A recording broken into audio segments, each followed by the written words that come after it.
Amen. Sino po nakaranas ng ginawa ng Diyos sa kanyang buhay sa umagang ito? Amen! Amen! Kung naranasan po natin ang kabutihan ng ating Panginoon, ano man ang pagsubok, tatatag ka, nananatili ka, tatayo ka sa iyong pananampalataya. Amen! Praise God! Sa umaga po ito ang ating pong series sa month of March, Stand Firm in Faith. Ano po ba ang pananampalataya? Ang pananampalataya, sabi doon sa Hebreo 11:1, ay umaasa ka, sabi po dito, basahin ko dito sa Magandang Balita na version. Sabi po dito, tayo may pananalig kung nagtitiwala tayong mangyayari ang mga inaasahan natin at naniniwala sa mga bagay na hindi nakikita. Yun po pala ang pananampalataya.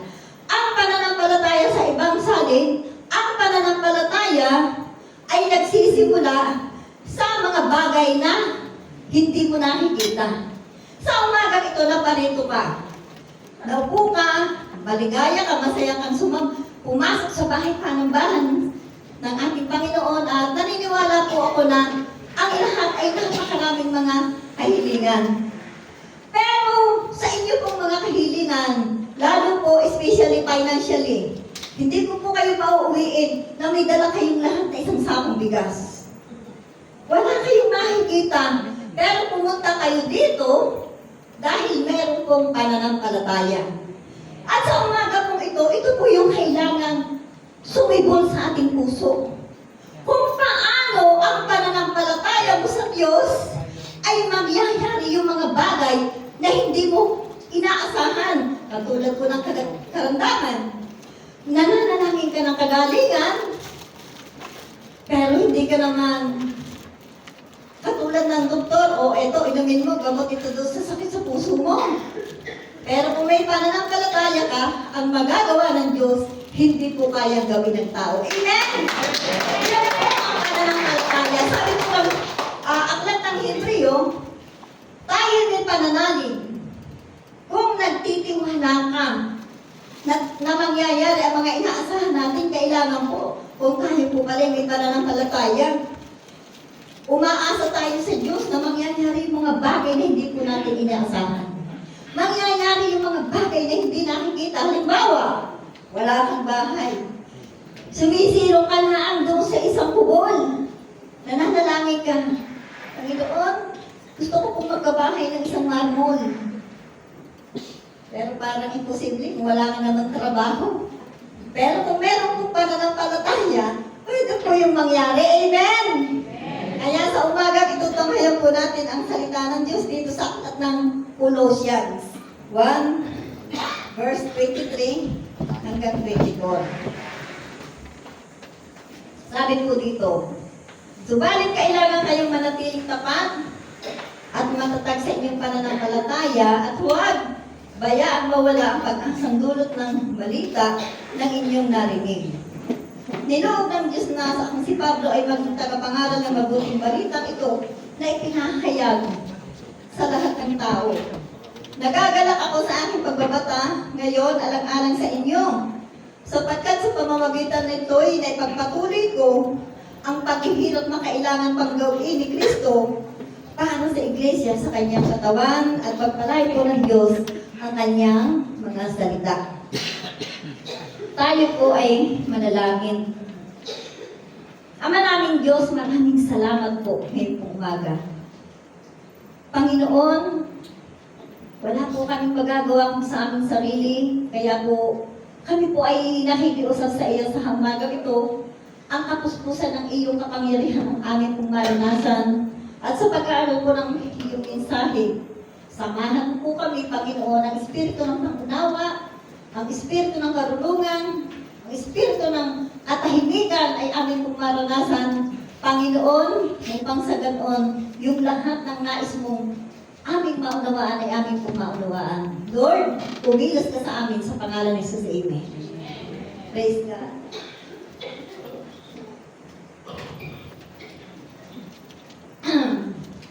Sabi po dito, ano man po daw yung paligsahan na ating sinasalihan, hindi tayo tagumpay kung tayo po ay hindi nananatiling matatag sa ating mga desisyong sinalihan sa isang paligsahan. Amen po ba? Kung tayo po ay hindi matatag, katulad ng sundalo kapag ito'y nagtitraining, kung hindi ito matatag sa hirap, hindi niya makaranasan ang maging tagumpay na isang military. Amen. At sabi po dito, upang tayo magamit ng korona ng tagumpay, kailangan natin ang tapang at lakas ng loob at laging isipin, kayang-kaya ko ito sa tulong ng ating Diyos. Amen. Purihin po ang Panginoon sa umagang ito at gayon din po sa ating pong pananampalataya sa ating Panginoon. Upang kapag tayo nagkaroon ng pananampalataya, sabi po dito, kinakailangan tayo ay maging matatag. At ang pananampalataya, sabi po doon sa Romans 10:17, ito ay nagsisimula sa pakikinig ng salita ng Diyos. Kapag po tayo ay, kaya napaka-importante po sa buhay po natin, kapag tayo ay may nangangaral, tayo po ay nakikinig, hindi yung kwento ka ng kwento, usap ng usap, na kung ang babay pinanganak ng 10, ang aking kalabaw ay hindi ko na naisilong. Hindi po, hindi. Ang sabi po dito, nang tayo magkaroon ng pananampalataya, ang pananampalataya ay nagsisimula sa pakikinig kung may nangangaral. Amen? Kaya sabi po natin sa Samjoy, kumapit ka sa iyong upuan, baka makatulog ka. At ang panlaban po natin, sabi po dito, tayo ay makinig. At tayo din po ay magbasa, hindi makikinig lamang. Upang sa ganon, tayo ay tumatag sa maraming mga pagsubok at tayo po ay nangapalapit sa ating Panginoon upang magkamit ng gantimpala ng ating Diyos. Bakit kailangan tayo po ay maging matatag sa ating pong pananampalataya sa ating Panginoon? Dahil sa mundo pong ito, napakarami ng mga tukso. Maraming mga pagsubok na ating pong mararanasan. Kahirapan, karamdaman, yung mga loss of the flesh, pwede ka tuksohin yan para lumayo ka sa pananampalataya sa ating Panginoon. Salamat po sa Panginoon sa buhay ng isang kabataan. Kanina, sabi ko, kain na. Hindi po. Okay, fasting kami. Sabi ko ba, matatag, pero huwag kang tumigit dito sa kusina. Matutokso ka. At, ayun po nang tayo po ay magtagumpay. Sabi po dito, kailangan ng isang mananampalataya na ito ay maging matatag sa kanyang pananampalataya sa pamamagitan po ng kanyang mga salita ng Diyos na kanyang narinig sa kanyang puso. Amen.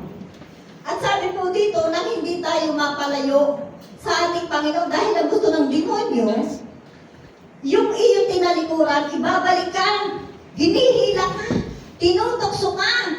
At ang pagsubok sa buhay po ng mananampalataya, hindi lamang yung kahirapan, sakit at karamdaman, na yung pita ng laman, yung mga nakikita mo, pwede kang matukso. Pwede kang ibalik ng demonyo doon sa pinanggalingan mo na iyong tinalikuran. Kaya sabi ko, ang tunay po ng pagsisisi, kung pinagsisihan po natin, ang lahat ng ating pong mga nagawa sa ating Panginoon, ang tunay na pagsisisi, tinalakuran mo na yung iyong ginagawa. At humahakbang kang patungo sa ating Panginoon. Yun po ang tunay na pagsisisi. At sabi po dito, nang tayo ay tumanggap ng gantimpalang pangako ng ating Panginoon, kinakailangan ang isang mananampalataya ay maging matatag. Ano man ang gustong gawin ng demonyo sa kanyang buhay. Sabi nga po doon sa 1 Peter 5:8, ang ating kalaban, ang kalaban ng punong mananampalataya, ay hindi laman at dugo mo, hindi espiritu ng kadiliman.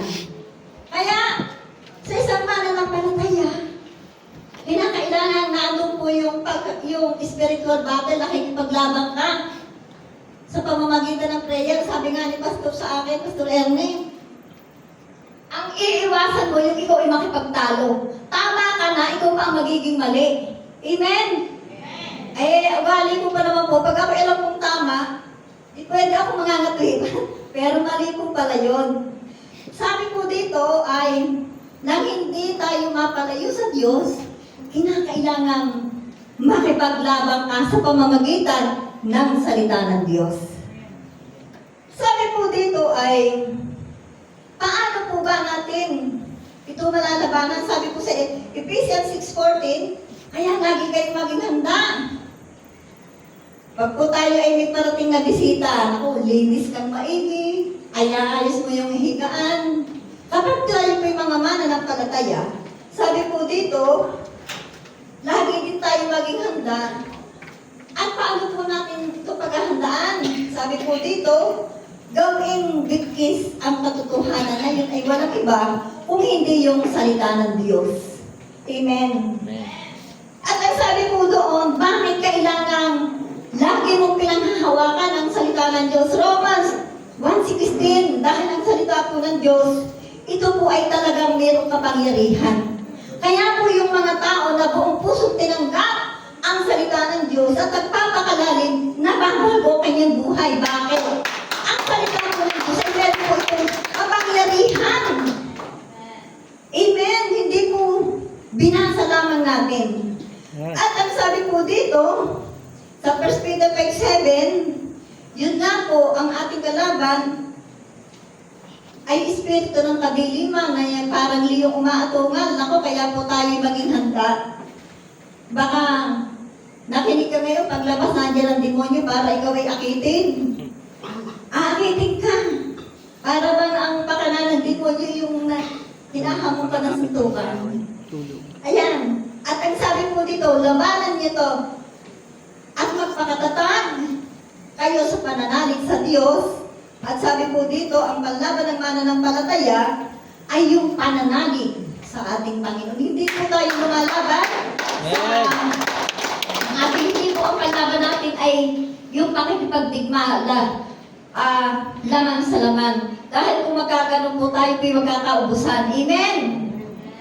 Hallelujah. Ayan, praise God. At tayo po mga believer in Christ, yung mananampalataya ng ating Panginoon. Pag sinabing ikaw ay mananampalataya ni Kristo, tayo pong lahat, tayo po sumusunod doon sa hakbang ng ating Panginoon. Lagi ko nga pong naaalaala, naiisip yung kanyang pagsunod sa Ama, napasaan niya ang krus, siya ginagawa pero si Jesus, hindi po siya nagwawala. Hindi po sinabi niya sa kanyang hulihan, ano ka ba? Nakakasikat ka. Hindi po kung hindi talaga pong siya walang kibo na sumusunod sa Ama. Kaya, ang sabi po dito, bakit kailangan tayo ay maging matatag?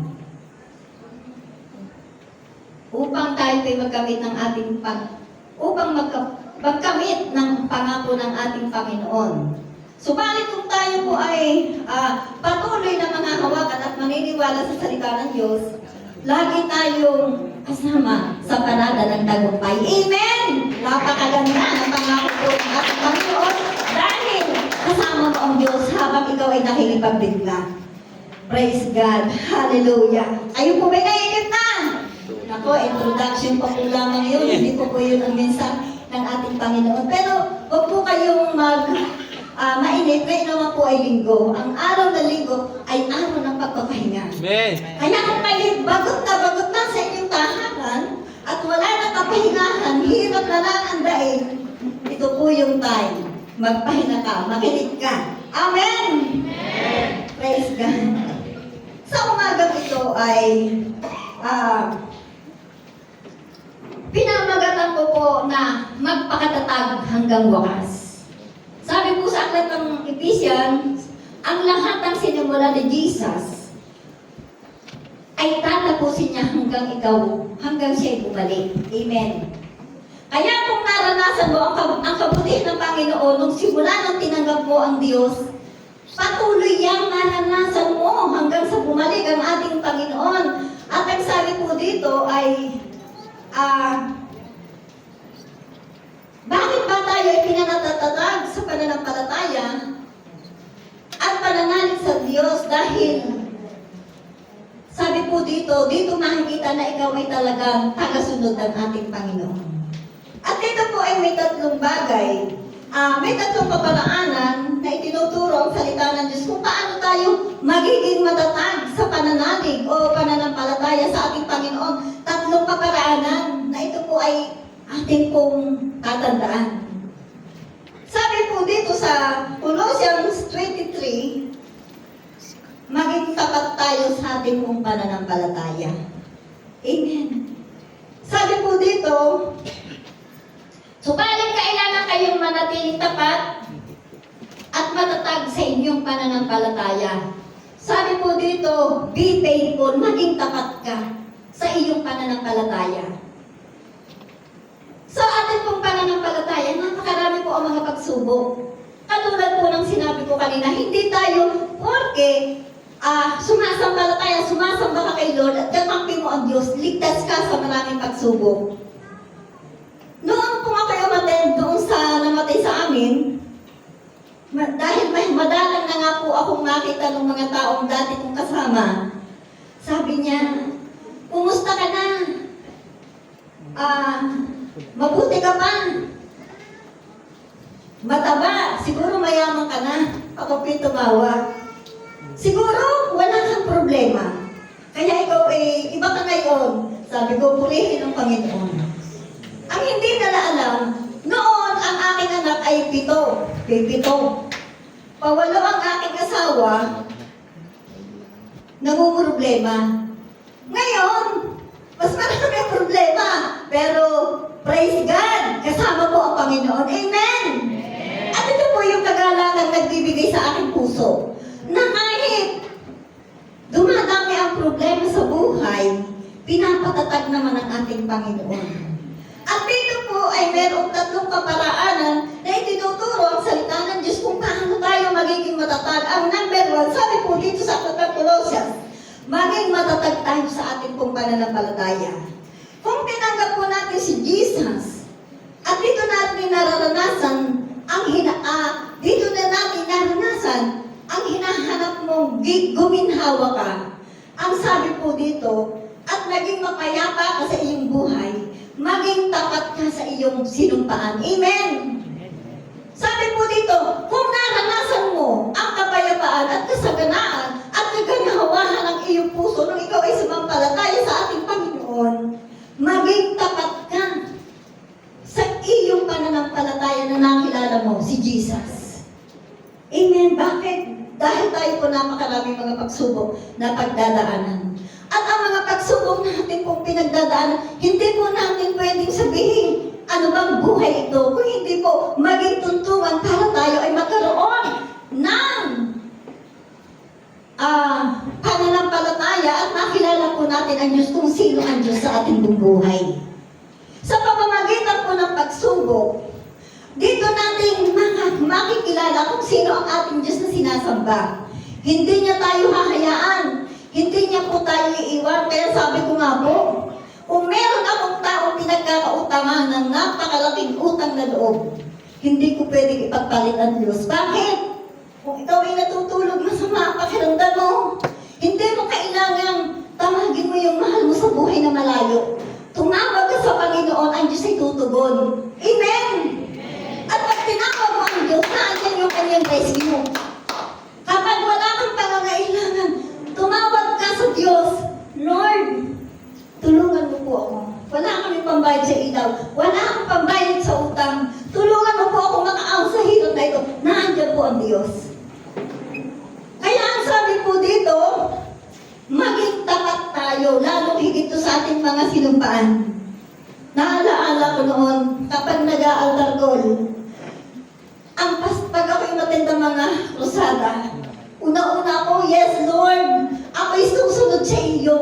Panginoon, alam niyo po ba, kapag ako'y napakaraming pagsubok na dinadaanan, yung pangako ko sa Panginoon ay nagpapasaliwa, nagpapaalala, para ako'y manatiling nakatayo dahil Diyos yung aking kausap. Amen? Sa umagang ito, narito po tayo hindi si pastor ang kausap natin. Hindi! Ano pa mang bagay kung hindi ang ating Diyos, kaya ka narito. Kaya po tayo binabago ng Panginoon ang ating pong mga pakiramdam, binibigyan ng ginhawa, pinalta ng kapayapaan gawa ng Diyos. Kaya ano man po ang ating pong pinagdadaanan sa buhay, yung katapatang sinumpaan mo sa Diyos, ang kinakailangan po natin ginagawa. Dahil ang Diyos hindi talaga bumibigo sa ating pong mga panalangin. At ito po yung number 1 na dapat po natin gawin. Maging matapat po tayo sa ating pong pananampalataya. Maging matapat tayo sa ating sinumpaan sa ating Panginoon. Dito po, ang ating kausap, hindi tao, ang Diyos. Kinakailangan po lamang humingi tayo ng tulong sa ating Panginoon upang maranasan niya yung katapatan tayo sumunod sa Kanya. Marami pong mga tao na kapag naranasan ng pagsubok, ayaw ko na. Ayaw ko na. Bakit ganito ang buhay? Pero tatandaan po natin, pag tayo lumayo sa Diyos, wala tayong magiging kakampi. Wala na. Amen. Maaaring po tayo magabigo.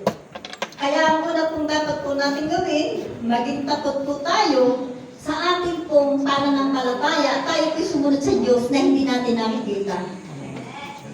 Sabi nga po ay, kung tunay nating iniibig ang Diyos, ay di susunod tayo sa Kanyang mga utos. Ito po. Pangalawa, paraan upang tayo tumatag. Dahil tayo nga po ay makakaranas ng iba't ibang pagsubok, iba't ibang hadlang para tayo makakapatuloy. Sabi po dito, don't lose, huwag tayong mawawala ng pag-asa. Sabi po dito sa Colossians, at huwag mong pabayaan mawala ang pag-asang dulot ng mabuting balita na inyong narinig. Kaya alam niyo po ba, sa lagi ko sinasabi, kung sumusubaybay ka sa mga teleserye sa TV, at kung alas 2 ng hapon ay subaybay ka sa kamanaron, uuwi ka, kung ikaw man ay puyat, bago ka at panonoorin mo ang iyong sinusubaybayan, ang pinakamahalaga po nating sundan ay ang salita ng Diyos. Kung tayo po ay busy sa ating ginagawa, tumigil ka at basahin mo ang salita ng Diyos sapagkat ang sabi po dito, ito yung magbibigay ng pag-asa sa buhay mo na parang walang-wala ka na. Sabi po doon sa, paborito ko po yung scripture, Jeremiah 29 verse 11, ang Diyos ang nakakaalam ng kanyang panukala para dulutan ka ng pag-asa tungo sa ikabubuti. Amen. Ang Diyos hindi po ito nagplano sa buhay po natin para ikaw ay iwanan sa ere. Kaya ang sabi po dito, huwag tayong mawawala ng pag-asa. Ano man po ang pagsubok na ating pong maranasan, palagi natin ilagay sa ating isipan at itanim na tayo magpapatuloy sa pagsunod sa Panginoon at dahil hindi po nawawalan ng kabuluhan yung lahat ng ating ginagawa. Sabi po doon sa 1 Corinthians 15:58, hindi po nasasayang kung ikaw ay tagabuhat ng silya, kung ikaw ay naglilingkod sa Panginoon, ano man ang bahagi mo sa gawain ng Diyos, wala po itong sayang sa harapan ng Diyos, may ibabalik.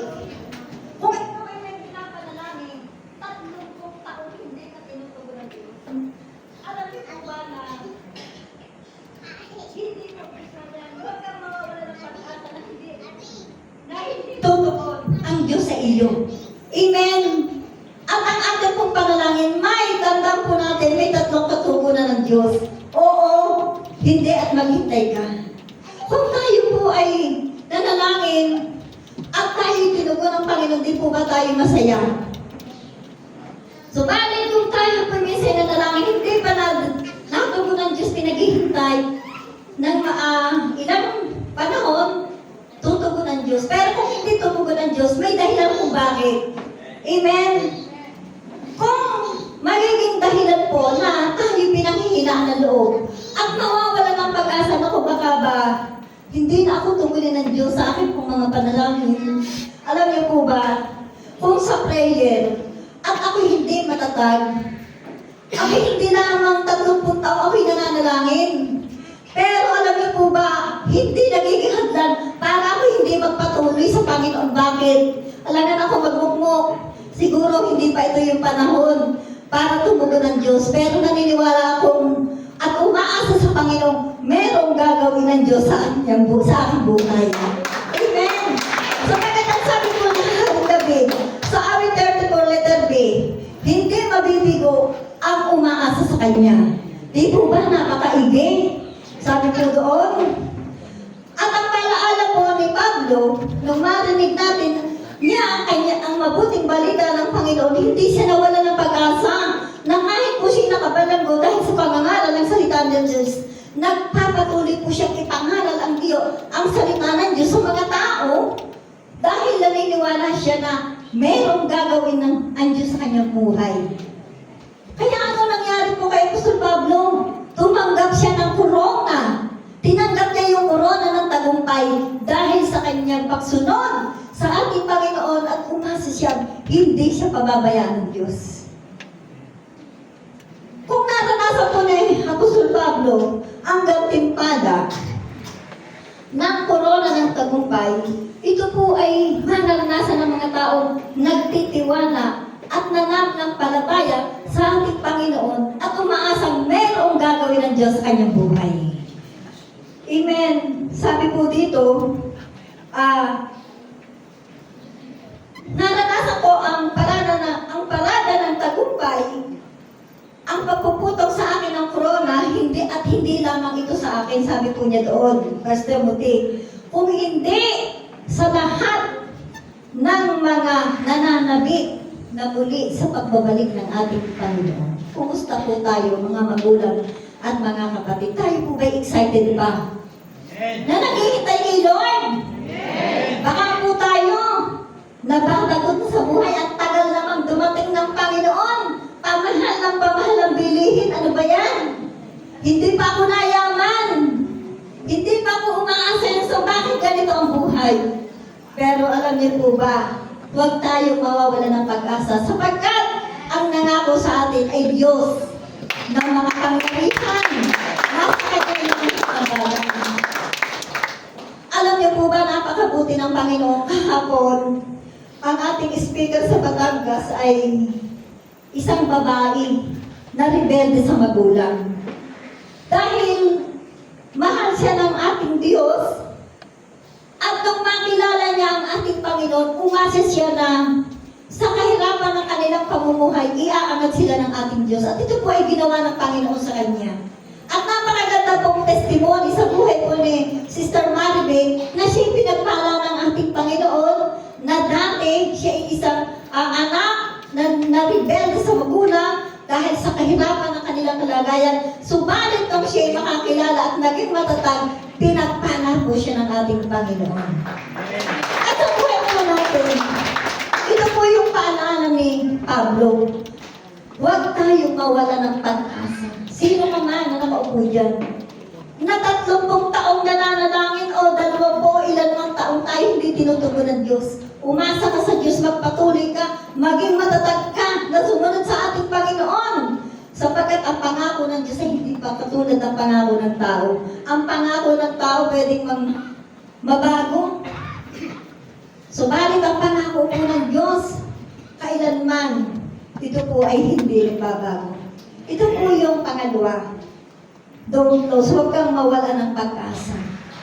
Kaya sa umagang ito, sa ating pong pagpunta dito sa Jesus the Redeemer, kahit ikaw ay namamasahi, kahit napakalayo ng iyong pinupuntahan, Diyos naman ang iyong nilalapitan, huwag kang mawawala ng pag-asa. At ang pangatlo, paano po tayo magiging matatag hanggang wakas? Rejoice in the Lord. Sabi po ni Pablo sa Philippians 4, verse 4, magala kayong lagi sa Panginoon. Amen! Paano ba naman tayo magagalak minsan? Wala kang bigas. Wala kang pangangailangan. Wala kang ibayad sa kuryente.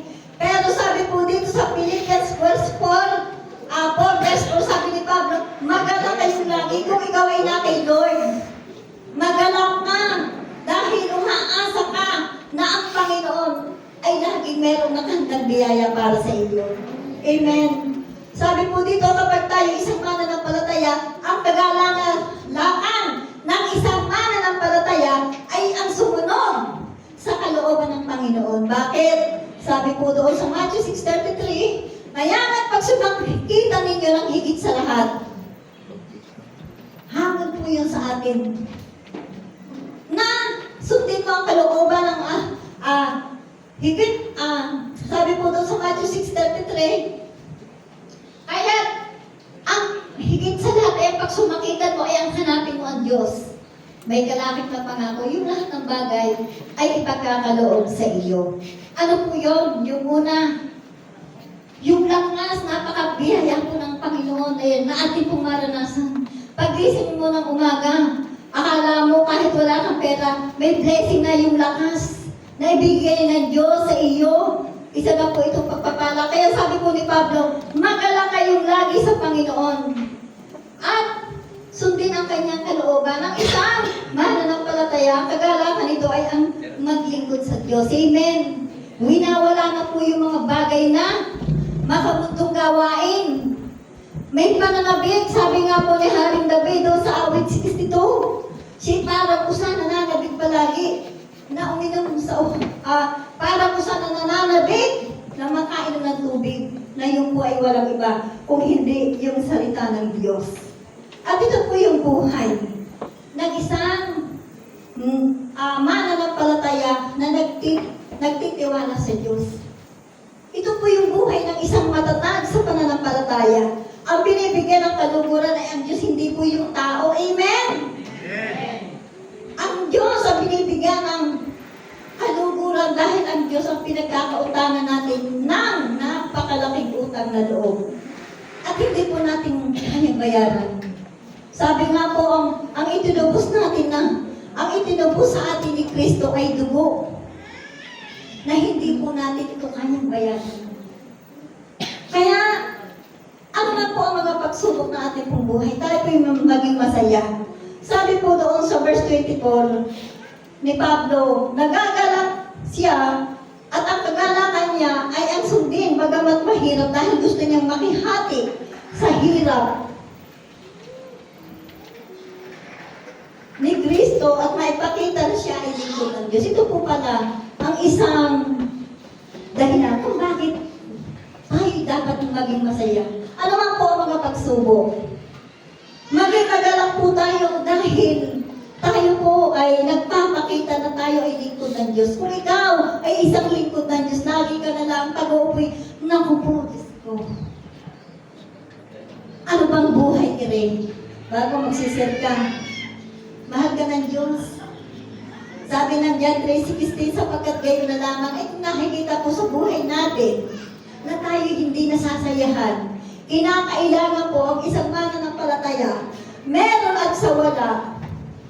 Meron, hindi po tayo yung sa wala, sa meron. Ibig sabihin, sa wala at sa meron, magiging masaya ka. Dahil ito po yung buhay ni Pablo. Amen. Sabi po niya, nagagalak siya at ang kagalakan niya ay ang sumunod, bagamat ito ay mahirap. Alam niyo po ba, ang maghilingkod sa Panginoon talagang hindi mahirap, hindi maluwag, hindi madali, may hirap. Pero kailangan po ito natin gawin dahil katulad ni Pablo, upang maipakita natin na tayo ay mga lingkod ng ating Panginoon. At ito po yung dahilan kung bakit ikaw ay nakaupo dyan. Pero hindi po tayo taga-upo. Baka mabutas yung ating upuan. Tayo po'y pagbabahagi ng salita ng Diyos upang yung ating naranasan na katatagan sa panahon ng napakaraming pagsubok, maranasan ng mga tao na nangangailangan ng kaligtasan. Amen! Kaya sa umaga po ito po yung dahilan, kaya ikaw inaandito. Tayo po, hindi parang taga-tanawan, Batangas. Palagi na lang nakatanaw sa mga nahayong. Hindi Zimbabwe, sisimba uuwi. Kung hindi yung kinakailangan sa buhay po natin, yung salita ng Diyos magkaroon po ito ng kapangyarihan sa ating buhay. Amen! Sabi ko dito, ang salita ng Diyos, ito ay may kapangyarihan na nagbabago ng ating buhay. Sa umagang ito po yung message ni Lord. At ang tatlong bagay ang paraanan upang tayo manatiling matatag, tayo po'y maging matapat sa sinupaan natin sa ating Panginoon. Pangalawa, huwag po tayong mawala ng pag-asa. 10 taon ka man, 20 taon ka man, o ilang taon ka pa man hindi tinutugon ng Diyos sa iyong mga panalangin, siguro hindi naman lahat. Magpatuloy ka, manatili ka tayo, manatili kang magtitiwala sa ating Panginoon na meron gagawin ng Diyos na maganda sa iyong buhay. At ang pangatlo, sabi po dito, rejoice in the Lord. Maglingkod tayo na hindi napipilitan. Maging kagalaman po sa ating puso na tayo sumunod sa ating Panginoon upang maipakita natin sa mga tao na tayo'y mga alagad at lingkod ng ating Panginoon sumusunod sa kanyang kalooban. Hallelujah! Tayo po ay tumayo. At habang pong inaawit po natin ang awit ni Lord, sabayan po natin at sabahin po natin muli ang ating Panginoon. Sa umagang ito, kung ikaw ay pinakinghinatan loob, isipin mo ang mga mensahe ng Diyos na nagpapaalaala ngayong umaga upang ikaw ay makapagpatuloy. Praise God. Awitin po natin.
pagsubok na nararanasan mo.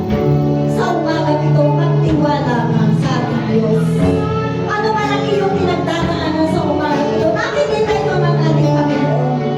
Maging matatag ka, maging mapagtiwala ka sa kanyang mga salita, paghawakan mo ang kanyang mga pangako. Upang maranasan mo ang pangako ng ating Panginoon.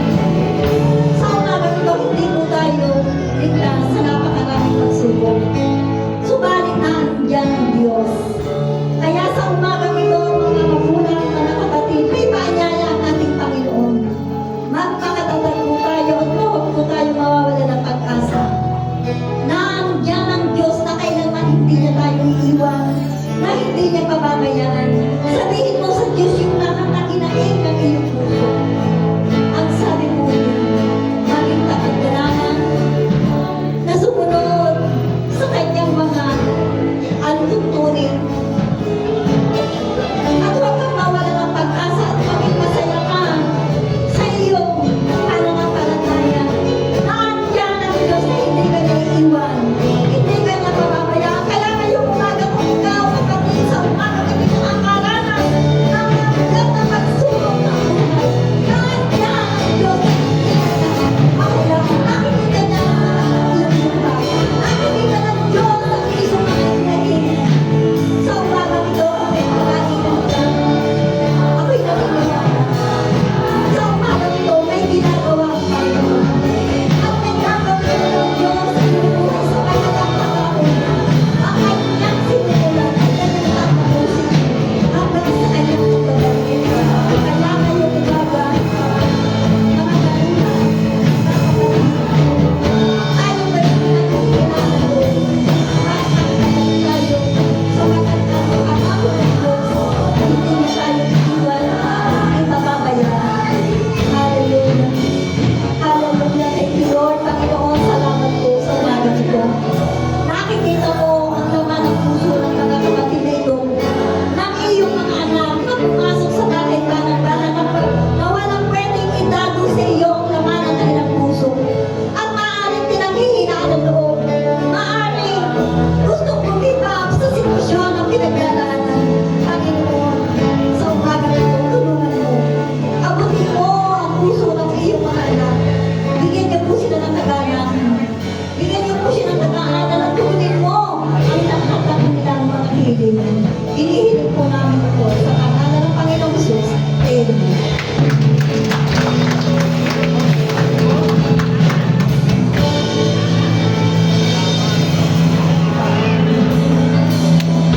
Amen. Praise God. Hallelujah. Tunay nga po na napakasarap po makinig ng salita ng ating Panginoon. Maraming salamat, Lord, sa napakagandang mensahe, napakamapangyarihan na mensahe po para sa bawat isa sa amin. Salamat po, Pastor Belia. At ngayon naman po ay dadako na po tayo sa isa pa sa bahagi ng ating gawain. Tinatawagan ko po si Nanay Tita para pangunahan po tayo sa ating tithes.